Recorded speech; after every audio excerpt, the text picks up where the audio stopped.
Good morning. We continue our journey in the conclusion of Hemshech and review and conclusion of Hemshech Ayin Beis, and we are on page 1414, closer to the bottom. And we're learning about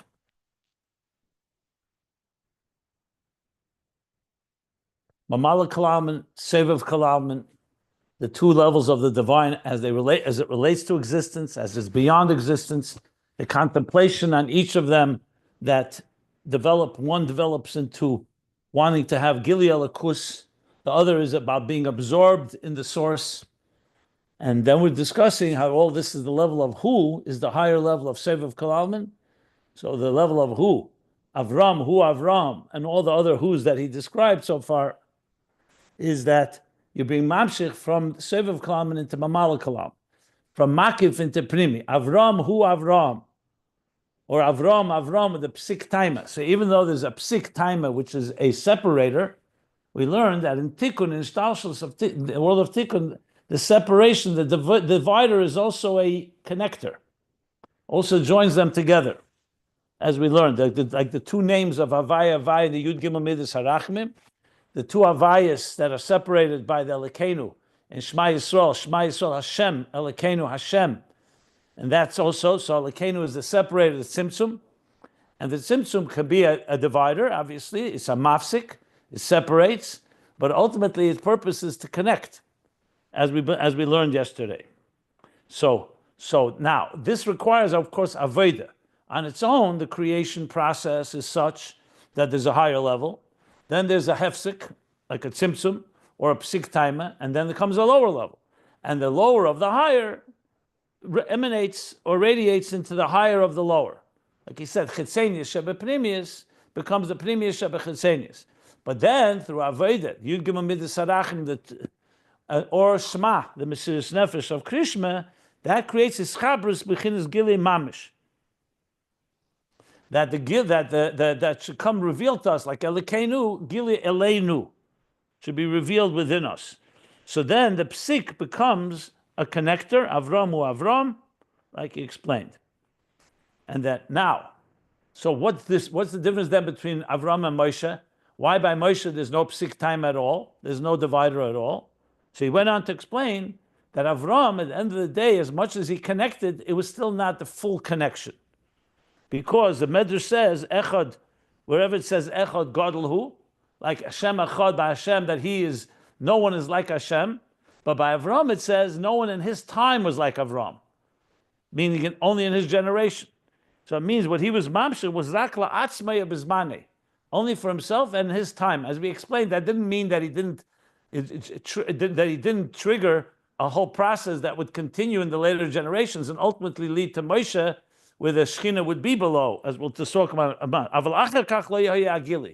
Avram himself, his impact was primarily in his time and within himself.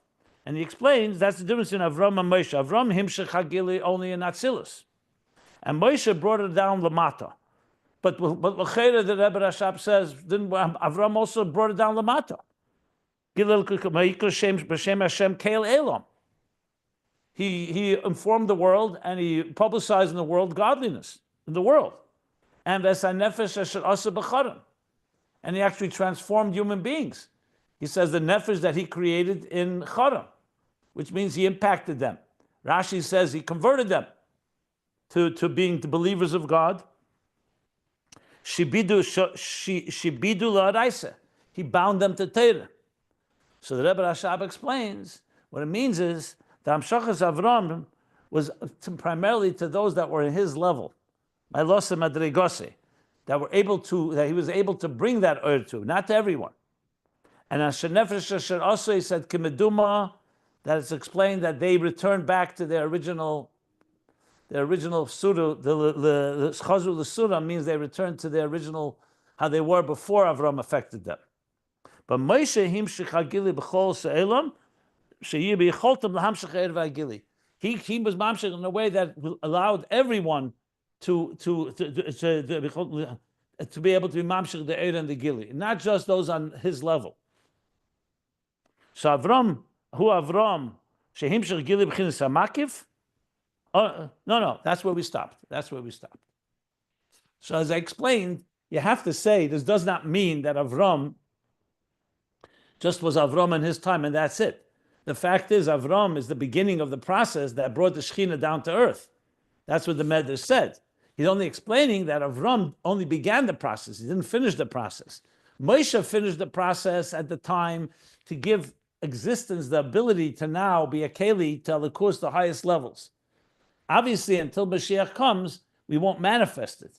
But that's what he explains, the role of Avram in contrast to Moshe. But regardless, Avram was someone that connected. It was not just separated, it was connected. Prior to Avram, there was the concealment of the Shekhinah, as we learned earlier. So let's continue now. So by the line that says, the line that begins 3, 6, 8 lines from the bottom of the page, the line begins Hagilui b'chlolos ha'elam sheyeh b'choltam hamshcha erva Hagilui. So he says, B'zehu, pages can be found at ayinbeis.com. B'zehu da Avram hu Avram. And that's the meaning, Avram, without a hey, which he said before, Seichel hanela mikol rayan chochma of keser. Hu Avram, with a hey, that comes into Bina, into Gilui, that b'mamshich, like he says, shehimshich Gilui b'chinas HaMakif. He's mamshich, he's transmitting the revelation of the makif, which on its own is concealed. He's being mamshich, the Gilui b'chinas HaMakif, like he said earlier, into the pnimi. Here he doesn't mention the pnimi, but he said it earlier. That's the point. Being mamshich, the Gilui of the makif. However, there's more to be mamshich, which is what Moshe adds, as we said. And now he continues. V'hu inyan echad hoya Avram. And this is the meaning, echad hoya Avram, like we already have several interpretations what that means. The simple meaning is that Avram was unique. Echad, there was no one like Avram, especially in his time. But we also learned it's connected to achas. Achas hi yoinosi, the amshach of echad, of the achdus, from godliness down to earth. So echad hoya Avram. And all the other things. But now he's adding one more thing. I'm sorry. Now remember the medrash she said before, that Echad HaYavram, wherever it says Echad means he's a Gadol. What was the Lashon, the exact Lashon? Yeah. It says Echad, Kol Mokim Shenemer, Echad Gadolhu. So he says, Shezeu Dover Gadol. When you say the word Echad on someone, you're saying that means there's something greatness going on. Canal. Like you mentioned before in the Medrash. And now the Rebbe Rashab is going to add, I may have read this yesterday, I don't think so, no, I'm reading it now. Now he's going to add one more thing.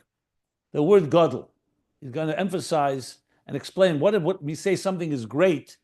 Okay, but what does he mean Dover Gadol here? So he says, V'yesh lemer, when we say Dover Gadol, that's Gadol, Shu ke'inyan Dover Gadol ma'aseh merkava. So in the Gemara, it talks about that the Rambam, I think, also brings it. There's a Dover Gadol and a Dover Cotton. So he says, what's a Dover Gadol, a great thing? He says, Ma'aseh Merkava.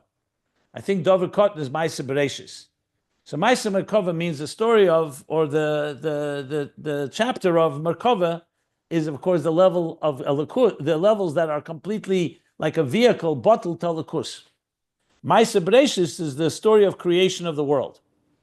So he says, Dover Gadol is Ma'aseh Merkava, the Gemara says. Shezeu b'chinas Arich Ampin. Arich Ampin, Zoyer Ampin. Zoyer means the small face. Arich Ampin means the long face. So he's saying Gadol is connected to Arich Ampin, which of course is in Keser. Now, why is this called long face, short face? Because the face is the structure of the spheres, parts of. There's a small one. The small parts of the spheres, especially the midas, is Zoyer Ampin, small face. That's on a conscious level. What's the superconscious parts of? Called Arich Ampin, the long. So he said that's connected to Dover Gadol. He's connecting Gadol and Echad now to the level of Keser, which he already connected. He said earlier that Avram is Seichel of Keser, Chacham of Keser. So he's adding that now, that's Dover Gadol, like it says elsewhere. So just another link of the Medrash that says that wherever it says Echad is Gadol, he's talking about the Hamshacha from Arich Ampin. Aval Hamshacha Haya B'Deirei Levad. Now he's qualifying again, but this Hamshacha that Avraham was transmitted was only in his generation, like the Medrash says. Gadol it says, but Eisen Yomim in his days, in his generation, there was no one like him. So it was only B'Deirei. And why is that? Because still, at the end of the day, it's an Ohr and Gili. It's a revelation and a light and a revelation. And whenever you're talking about a Gili Ohr, there can be a pause in it. There can be an interruption because it's not etzem, even though it's coming from a higher level Seviv Kalalman, but it's still Ohr. And because it's Ohr, there can be a hefsek. And like in the time, and Avraham, in his time, he was able to be mamshechit, but it was not a permanent fixture. It was a permanent fixture in the sense that it began the process. But Avraham didn't build the Mishkan. He didn't bring the Shekhinah down to earth. He brought it down in his time, and for people on his level, and for obviously for himself. But that type of permanence that Moshe brought down a Mishkan, that from now on this world can have a Beis Hamikdash of Shechanti B'Seicham, he did not do. Because it's still a Ohr V'Gili, that's what he's adding now. And a Ohr V'Gili, there can be a hefsek. And delve in what it says elsewhere, the Gambo Ohr Avuka, that also when you're talking about a torch, the light of a torch, meaning a powerful flame, not a candle, Avuka, ain't a dema merachik, kamei mekarev. So even when you have a very powerful flame, and when you're close to it, it seems extremely intense, but you can't compare a powerful torch when you're close to it and when you're far from it. If you're a mile away, or for that matter, 100 feet away, it's not the same as when you're in its presence. Why? Because as soon as it's an Ohr, it does not necessarily, it's not an Atzmi in the sense wherever it is, a little bit like what Eliezer was saying before we began the class, it's there and you could always access it. Ohr is subject to shifts and changes depending where your presence is. A higher level of Ohr you can access, a lower level of Ohr is more distant from you, like it is physically. As much as Ohr illuminates, but if you're far enough, the illumination gets weaker. And the same thing is with light of the sun. When you're closer to the sun, there's more heat and more light. When you're more distant from the sun, it's not that way.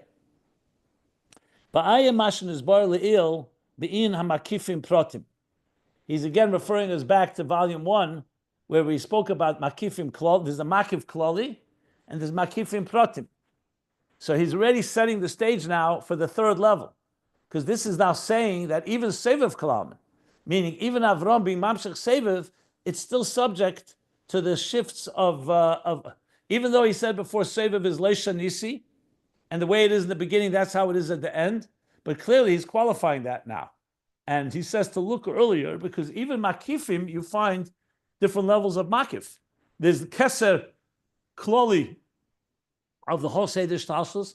Then there's a Keser of Atzilus, and there's a Keser of Bria. So even though all the Ksarim are connected to each other, but there's a distinction. And he asked that question back in volume 1, how could there be a distinction in Makif when a Makif is an equalizer? So he explained it's not a distinction in the Makif, it's a distinction because the Makif is relating. You say Seviv Kol Almin, it's still Kol Almin.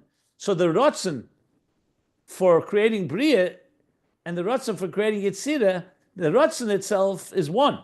But what you desire, there's a distinction between them. So the Makif is relating to the Pnimi differently, and therefore there is ultimately levels. So it's not, so it is a level of Leisha Nisi, but now we understand that there's also distinctions in that itself. This needs more explanation, but I want to just let me establish that. Now he's going to talk about the third level. Now he's spelling out the third level. Remember the Medrash? He said it says 5 times who? L'teva and Chamisha l'ra. And then he said there's a Teiv that's greater than all of them. Like he said here with Gadol, Echad Hay Avraham was only in his time. But Echad of Hashem He's greater all the time. So now he's going to say, aval islam chad tov mekulu. Going back to the Medrash Rabbah Pasha Noach that he first cited on the top of page 1413, the new paragraph, he says there's a goodness that's greater than them all. Greater than what? Even than Avraham. V'hu inyan Hashem echad. That's Hashem echad. Like he said, Hu Hashem Elokeinu b'chol haaretz mishpatav. Shemidus rachmav la'elam. So now he's going to a third level, that the Hashem echad, she'en ki yetzebei. There's no one like him, like the Medrash said earlier. Shehu levadei hakadman v'anitzchi ani rishon v'ani achen v'ein mulvadei. Because he alone is the only true, the first one, and nitzchi, an eternal one, ani rishon, I'm the first and I am the last, and ein mulvadei, and nothing but him. You could only say that on the etzem, on Hashem himself.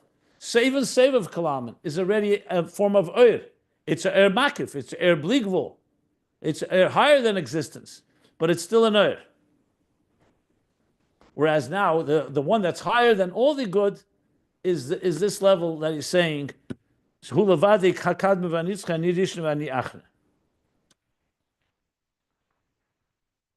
any questions before I continue? He's going to explain this a bit more, and then we'll see how much more we need to explain. But he's now bringing essentially the third level, Mamala, Seviv, and now he's bringing the level of Atzmus Ein Sof, the third level that he mentioned earlier when he began the discussion back on 1411.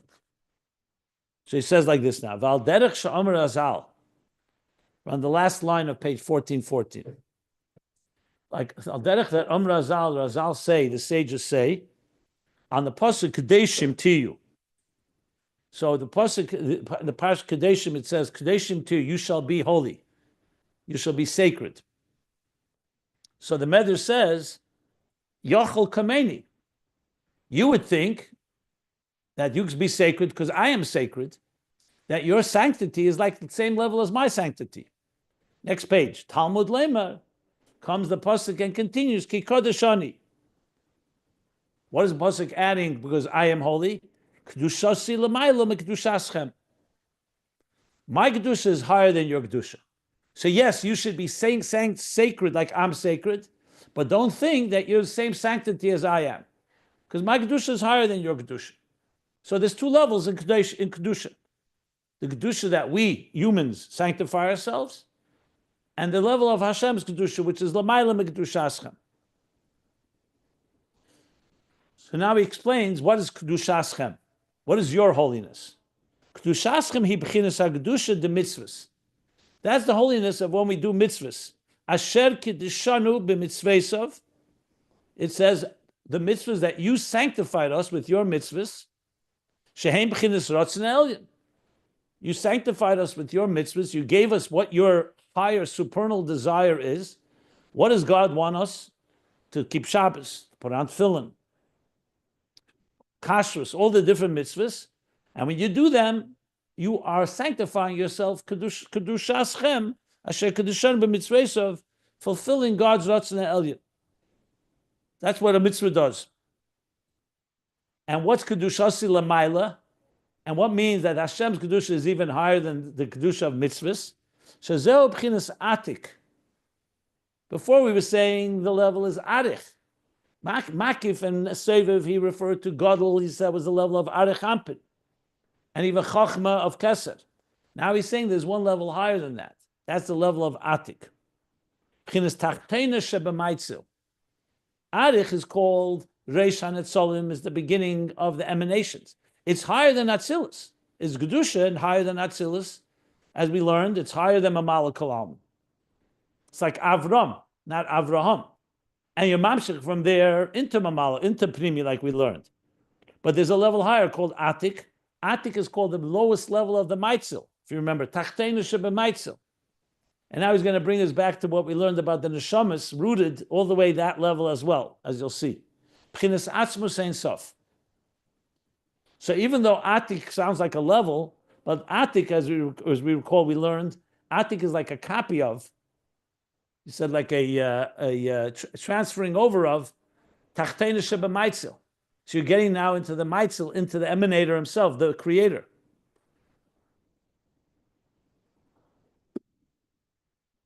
And now he's going to elaborate a bit more about this third level. But again, I want to go slowly here, make sure everyone is following. So if there are any questions, or you want me to clarify anything, please. Yes, I have a question, please. This is the last thing we learned. Atik, he says, saying that is the Tachteina Shebamaitzel. But it's unclear to me. Is it part of Atzmus, which is the Maitzel is Atzmus, or is it a separate? You said copy. Is it a distinctively separate realm from Atzmus? Can you tell me the difference between the two options? Yeah, I'm asking. What is the difference when you say these two? How would you explain the difference between these two? Well, I mean, look, I'm an ignoramus at this when it comes to this level of Elikus, but I would think that it's still some sort of ha'ara. Atik is you said it's a copy. It's still an emanation, a reflection of the Atmos of the Eibishter himself, but it's not the Eibishter himself. So it is a separate realm. It's not Atmos, and so when you say what is Tachteina Shebamaitzel? I mean, nothing is Atzmos. Then so Arich is also not Atzmos. So why is Atik different than Arich? Mm-hmm. I don't know. Okay, anyway, bottom line is he's not using the word ha'ara. He's not using the word separate. He says Tachteina Shebamaitzel. What does it mean that an neshama is if you remember, he said, let's read exactly the 8th time. I probably read it 20 times because I was so fundamental. He said these words. I'm reading the top of page 1406. He said, Isa Beis time, Yesh nitzutz kotten ma'oid, shubchinas alakus nimshach madrega hachreina shebebeira. And he compared that to Atik. So remember, we discussed at length what means madrega hachreina shebebeira. If it's beira, it's beira. And if it's nivra, it's nivra. And then he says from there, well, that nitzutz will then manifest in a nitzutz echad nivra, which is called yechida. So I gave the explanation, for example, the difference between a teacher and a student and a parent and a child. A teacher gives seichel, which is a reflection of his mind, to the student. He doesn't give him his DNA. In the process, Atik is like actually has DNA of the beira, of the maitzel. That other levels do not have. So is it all of the maitzel? No, that's why it's tachteina. Because lo ze'ikad elikus, if you remember, he said, this is not, Atzmus can transfer some of his DNA to his child, so to speak, but that doesn't mean he transfers all of himself. A father is still not a son. His son, however, has something that no one else has. He has something from the etzem. In other words, what God did was, he gave a piece, I don't like to use the word piece, chelik elaka, it's also, he gave something from the etzem also into, if you wish, out into existence. I think so part is better. It still remains extension of the etzem, but it's now manifest in what we call Atik. And ultimately, Atik is a level, but it's a level it's sort of both. Etzem. Sort of both. It's sort of a bridge between Atzmus and what. Yeah, it's something like when I speak about Bilta Mitzias Nimtza, that's completely beyond. Then God chose to create a Mitzias Nimtza, but he wanted some of his very etzem in there. He could have also said no. Let's say he didn't create Atik. So we would have great high levels that God's revelations, but it wouldn't have an atzmizdik element to it. This is very profound because when we say Enod Nil Vado. Yeah, but I'm saying this is not the first time you heard this, right? No, well, not with this level of clarity, honestly, in understanding the difference between Atzmus and Tachton Shebabore. I always thought. Okay, fine. Now, listen, I agree. It's very profound, and I can tell you right now that it's not. Trust me, you're going to be confused more than you're clear. Right now, you have clarity. Then you start thinking about it. It's takes a lot of time to keep wrapping your head around because it's not an easy paradox to resolve here. Yes, thank you very much. I appreciate that. Okay. I would like to offer the word part because you could say part of me and still it's not like a piece. Well, you could say part of me, but not all of me. you know. Right. So that's what you could say about Hashem. He gave part of himself. Yeah, the problem it comes is there such, can you divide an etzem into parts? And you say etzem asher tefes bechelkei at tefes bekulei, that when you But grab an etzem, part of it, you have all of it. But it's still called chelkei because, like he said, because let's put it this way: Atik has a piece of the Atzmus DNA, but Atzmus is not defined by Atik. That's the way I would really put it. The best way to put it. A child has part of the DNA of his father, but the father is not defined by his child. It's not like the child replaces. I mean, in Yerusha maybe, but the child does not replace the father. He has a piece of him in him, a piece of his etzem. But the word piece is has to be part of explained him. and qualified because you don't want the word piece to come like we say chelik elekam and mal mamish. There's an entire sefer called Shef Tal and Ishmas Abshapsia Halevi who writes a whole explanation of how could you say chelik on chelik eleka? You know, how could you put a chelik on eleka? You could say chelik in Seviv Kalam and in Mamala Kalam and in Ishtalshalus and Ohr. Because Obviously, I because don't that's think chelik all means peace. It subject means to like structures. sameach bechelkom. Let me just finish what I want to say. Pages upon pages where he discusses what chelik means. Ultimately, if I could sum it up in one sentence, chelik is only for our language. It doesn't really mean chelik from God's point of view. But if we have no other way to describe it, so we say God gave us a piece of himself, so to speak. But really, you can't really use the word chelik by Atzmos. Why don't you use And the word part of himself instead of piece of it? Because piece to my ears also sounds terrible. okay, piece, part, to me, part and piece are very synonymous, but it's fine, it's all language. The point I want to make is Chelik that means part in this yeah, okay, case. so we're talking here English, different people use different words, but the point I want to make is that in Ayin Beis he explained achreina or tachtena, he meant loy ze ikra lakus. That's why I would stay away from the word part and piece and all that. I would simply say this: God gave, we have a piece of it. I just said I don't want to use the word piece. We have something of the etzem within us, but the etzem is not defined. It's like hu mekeme shalelim ve'ena elam mekeme al derech. That means he contains the entire existence, but existence does not define him, does not contain him. It's not a two-way street. It's not like God is nature and nature is God. God is nature, correct, but nature is not God. There's much more to God than nature. So basically saying it's like infinity has given a part of its infinity to the finite, but infinity is not defined by that part either. But how can infinity be broken into pieces? I mean, this is the whole. So this is where you need to do a lot of studying and discussing, and it's something I've tried to explain a number of times. And yeah, it's more our language, but ultimately God wanted to give. Listen, you have a child and a parent. We definitely have the DNA and genes of our parents, but still we're not our parent. And it's not like a student and a teacher. So you have something that's like a piece of your parent within you. Now I understand a parent is not God and a parent is not an etzem really, but it's an example. I think the Shefatal is the son of the Shalom. Yeah, I think so. Maybe, yeah, could be. So if you have Tanya Mevu'eres, he brings from there, but he has a whole essay on it. He's a makubal from back from the 17th century, I believe. Yeah, that could be. The Shalom was around that time. Yeah.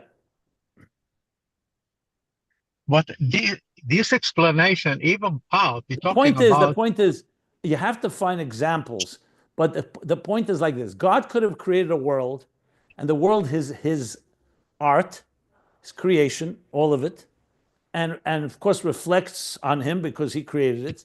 But it could be that he did not give from his very personality, from his core essence into that art.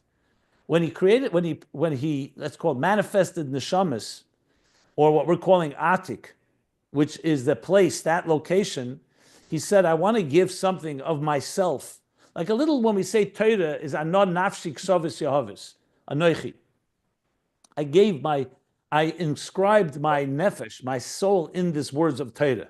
But didn't he inscribe his soul also in a flower, in a bird, in a sky, in a grain of sand? The answer And is also, Hashem has those- no it's like- limitations. How could you say how? So that's why the Rebbe Rashab says it means lo ikar elikus. He doesn't mean part. He means it's not all of it. When he says part, he just simply wants to say it's not all of Atzmus.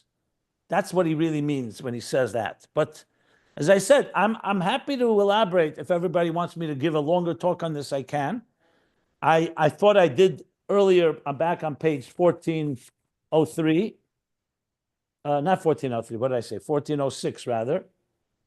But I know it's a topic that deserves a lot more discussion. I'm happy to go there if you want me to. What I would do is probably finish the paragraph.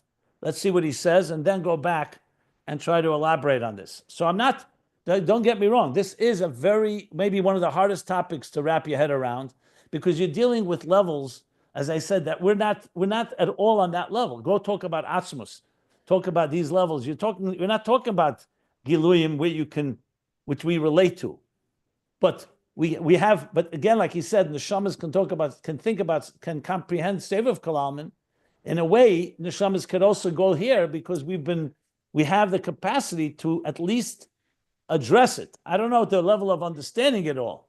So we're talking about it. Look, what we're discussing right now is this: how much of Atzmus is within us and how much is not within us. That's really the way we have to look at it. So my answer is very straightforward. We are created by God. Everyone understands that. We have certain elements of godliness within us. We're created in the divine image. We have a neshama vayipach ba'apav nishmas chayim metechiyusei mepnimiyusei chelik elikamamam. And I'm just using expressions we know. We have the yechida that comes from the yachid, which is nitzutz echad beira, nitzutz cotton beira. So we know all these words. So that means that we have more than just being creatures. We're not just creatures of God. We have something of godliness within us. The question is how much of it, and then what is God beyond that? That's really, if you want to put it into simple English, is the way you have to talk about it. I wouldn't go into the words part or piece. They just are confusing. What does that even mean? A piece of this table, I understand. Piece of the table. So even though he is using tachtena and achrena and chelik, I'm not denying that. I'm just saying from the way I would explain it, I would stay away from any words that will create confusion, because you start saying part. 1 second, a part of a birthday cake? Is that what we're talking about? It's a word that is very empirical. It's a very human word, and it really doesn't apply to Atzmus. So But part is like partnership. So you have to say that part really means here, as I said, I would stay away from that word. But the word I would use is more, how much of godliness do we have within ourselves? And how much of godliness is beyond us? And that may even be, as I've explained many times, relative to each one of us, where it depends where you stand. I can see different people having different levels of b'chol moedecha, which is this level that we're going to learn about.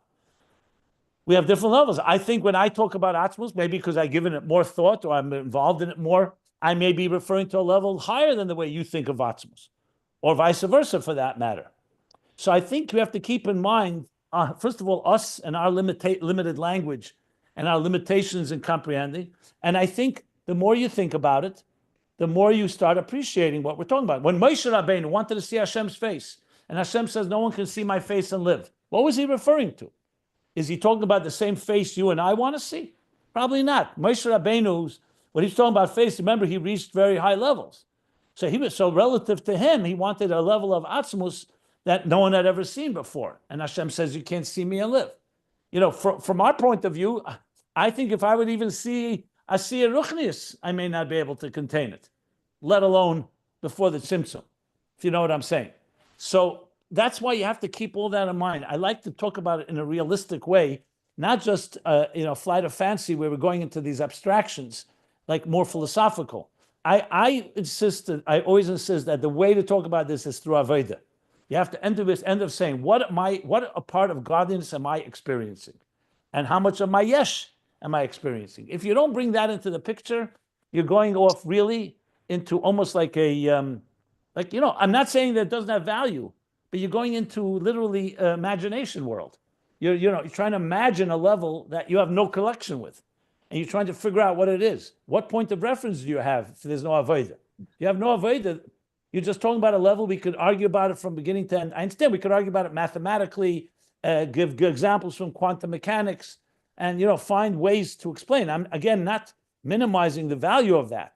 I'm just saying if you really want to fully understand and appreciate it, you really need to, I believe, find some avodah, point of reference in your avodah. But I'll be honest, sometimes we go through Haskalah before we get to avodah. You sometimes think about things before you actually can live it. So I want to make that clear. We can talk about it even if it just makes it easier if you start finding something you can relate to. That's all I'm saying, adding. But we're all in the same boat here. It's complicated. It needs a lot of explanation and a lot of application to really fully appreciate. So we're entering this. And again, I'm happy to talk about this as long as we need to talk about it. Can I make one last ditch claim for the word part over, because when you can take part in something and it doesn't take you apart, you're not broken into pieces even if you take part of something. So it's different than piece. But pieces by definition, it has to be broken. But also the word chelek is, and that helps us understand Atzmos, what you just said. Yeah, because it doesn't take Hashem apart. Okay. We could take part in Hashem's experience. If it works, it works. I don't know if it works for all of us, that what you just said, but if it works for you, great. But go ahead. And also, the word chelek, it's like yesh lahem chelek leolam haba. It doesn't mean that. It means that we chelek. It means that we have we experience it. We get to experience it. I think that's what the definition is that we get to experience godliness. Okay, so I would advise, since we still have some time, to read further, to see the Rebbe Rashab's own explanation. I'm surprised nobody suggested that. Why don't we just see how the Rebbe Rashab himself describes this level? He's going to describe it. He didn't finish. We're in the middle of a paragraph. So I would advise that let's read the Rebbe Rashab. Let's get all the data he gives us, and then let's further delve into it. Does that make sense? That's what I would do right now. Do you all concur? 100%. Let's learn. Yes. Okay, so let's go. Line 3. Let's see how the Rebbe Rashab says. It says, "Ubelekuta Teira, ba'abir de Shabbos Shabbosin," in the explanation of the Maimer Shabbos Shabbosin, so Yom Kippur Maimer, shezehu, this level that we're talking about is bechinas Ein Sof shebeteich Atik. So now he's dividing Atik. In Atik, there's a level of Ein Sof within Atik. That's the level Tachtena Shebemaitzel. And he's quoting direct Alter Rebbe here. Ubeshorshe. This is all Atik. Atik is even at Atik of Atzilus, Atik of Keser. What is it in its root? Meaning before the Tzimtzum, where there's no Atik yet, he says, Ubeshorshe bebchinas Ein Sof shalifnei Tzimtzum. This level in its root, in Ein Sof, before the Tzimtzum, who Kamosha Kosav Ashalah. He mentioned the Shalah. The Shalah writes, Pirush Hu Ushmei Bilvad.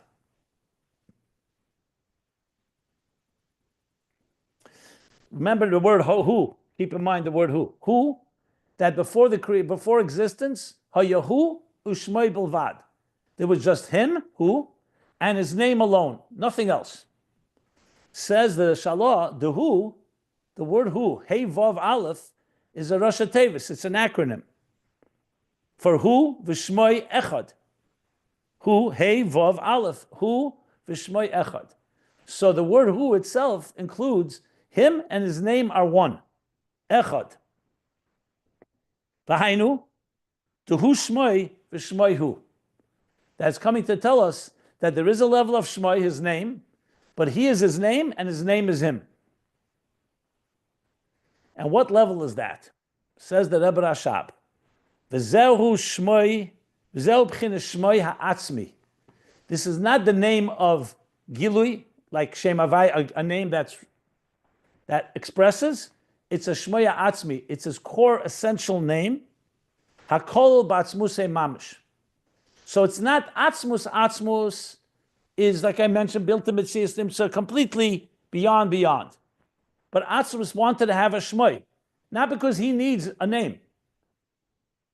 It's because he wanted to impart something of that etzem And he did it through what we call Shemo HaKol B'Atzmusei, Mamish. The Shemo Kadmin Kekadmusei. Remember those words? We learned them earlier. That here Shemo is as a first, just as God is first. Before we're saying only God is a Kadmin. So how could we say something else is Kadmin? So we're not saying there's something else. That thing is him, but as he's manifesting what he wants to call a name that's just like extension of him. And this is higher and higher. Not just Lamaila. This is higher even than the level of Ein Sof that precedes Aleis HaRatzon.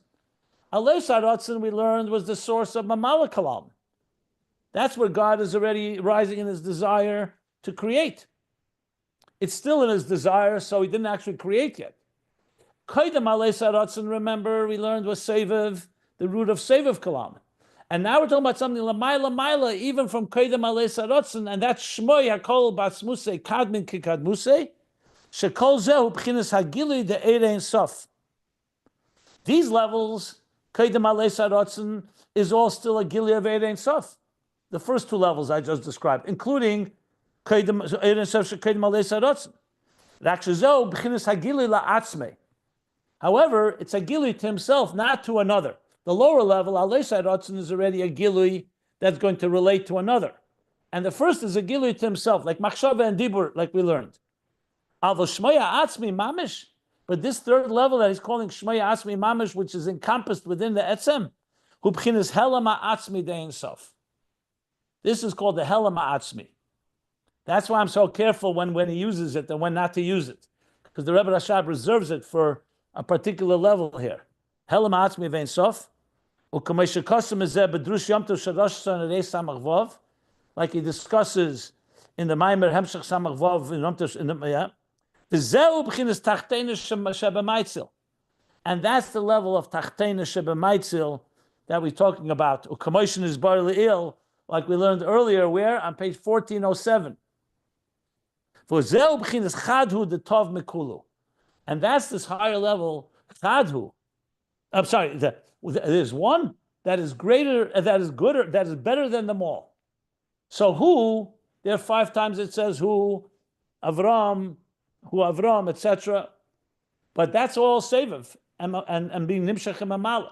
Then there's a Chad that's beyond them all, and that's the third level that he calls now Shemo Kol B'Atzmusei, Helam HaAtzmi, and Tachtena Shebemaitzil, Ein Sof, and after the Tzimtzum, that's in in Atik, the B'chinas Ein Sof Shebetech Atik. So that's the way the Rebbe Rashab spells out the levels. Now, of course, we still need explanation, but I wanted to first let's just get the words out. These are the words, and now we can discuss them much more. And we will do that. I have more to say on this topic. I do have to finish a little earlier today because I have to go to a bris. So I'm just giving you a heads up. But is he saying that Atik is the Helam HaAtzmi? He didn't say, did you see the words? Atik is after the Tzimtzum. Atik is a level. In Keser, there's a level that has that element that's rooted, Lifnei Tzimtzum, in what he says, in this level of Shemo HaAtzmi. So I would say Atik is rooted in Helam HaAtzmi, not that it is Helam HaAtzmi. Thank you. But doesn't the Rebbe Rashab here said on that third level of who, he uses that term, which is even before Aliyas HaRatzon, he calls it Tachton Shalamaitzel, which we thought that's, we use that term in Atik. So I was thinking that you mean in Seviv? You mean who as in Seviv? Yeah. In who in Seviv? Yeah. So I would think that it has to be different. It can't because either you can say that it's a higher level in who, because remember the Medrash does say there are 5 chamisha hu l'teva. There are 5 levels hu l'teva. And then there's one who that's higher than all those who's. So he does use the word, who Hashem Elokeinu. So who is Seviv, and then there's a who that's even higher than the who of Seviv. That's how I would explain this. Yeah, that's for sure the meaning. So basically 2 levels of who. And 2 levels of Takton Shalom Maitzel. No, where do you see 2? Because isn't he just saying that Tachton Shel Maitzel is that level of who, which is even before Elias Ratzon? He uses a term there right now. So what other level of that's the only thing he says about Well, Tachtei. but didn't we say beginning of the class today that that in Atik it's a Tachton Shel Maitzel and Atik is after the Tzimtzum. I know. Atik after the Tzimtzum is rooted in Tachtei Sheba before the Tzimtzum. Right, but these two terms are exactly the same, but they're obviously referring to extremely different levels. One is after them. No, one is rooted in the other. Why do you say that? Okay. Atik is rooted in the level of Hu or Shemo Yakol Batzmusei before the Tzimtzum, which is the root of the Tachtei Sheba Maitzel, and then it's implanted after the Tzimtzum in Atik. Oh, so it's like that DNA. That Tachton Shel Maitzel can go it's just directly that yes, it's like basically you could say this. Lifnei Tzimtzum, you have the beginning of it in Shemo Yakol Batzmusei, and then after the Tzimtzum, Atik manifests that level. Yeah, that's how I would say it. Yes. Is it a good mashal to imagine the sun with all its heat and the light and the ray of sun in the sun itself, like a shmo, together with Atzmi, before it emerged from the sun and go farther? Chassidus talks about this mashal, and it qualifies the mashal is not fully adequate because the sun is not a perfect example for Atzmus, because the sun is created to give off light, and Atzmus is beyond light. More than so okay. It has some. You can use it to some extent, but there are limits. Just to understand, to grasp it. Yes, certain aspects you could use it, but it's not complete. There's a lot of differences between that example and the moral. Let's stop here at the top of the paragraph because I have to run.